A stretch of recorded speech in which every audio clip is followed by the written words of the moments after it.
Poročile na Koroškem radiju. Z vami je Jurij Berložnik. Lepo pozdravljeni.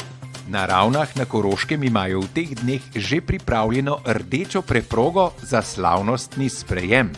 V fabriko namreč prihajajo delavci iz Nepala. Seveda se šalimo.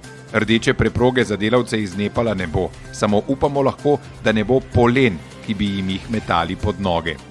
Po pregledu komentarjev na internetu lahko ugotovimo, da nekega vsesplošnega navdušenja ob napovedanem prihodu delavcev iz te azijske države ni zaznati. Je pa kar naenkrat zaznati nekakšno naklonjenost do delavcev iz Bosne. Ti so bojda veliko boljši od tistih iz Nepala. A kaj, ko jih v Bosni že tudi zmanjkuje.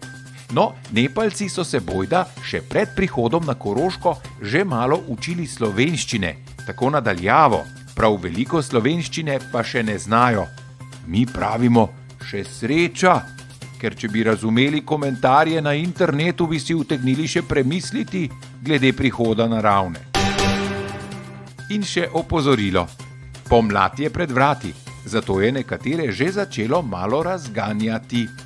Tako je oni dan neka vizualno in verbalno prijetna ženska rekla enemu tipu: "Pridi zvečer k meni, takrat ne bo nikogar doma." Pa pride tip zvečer pred njen vhod in pozvoni. Zvoni, zvoni in res, nikogar ni bilo doma. To so bile poročile na Koroškem radiju. Tisto pa je trep.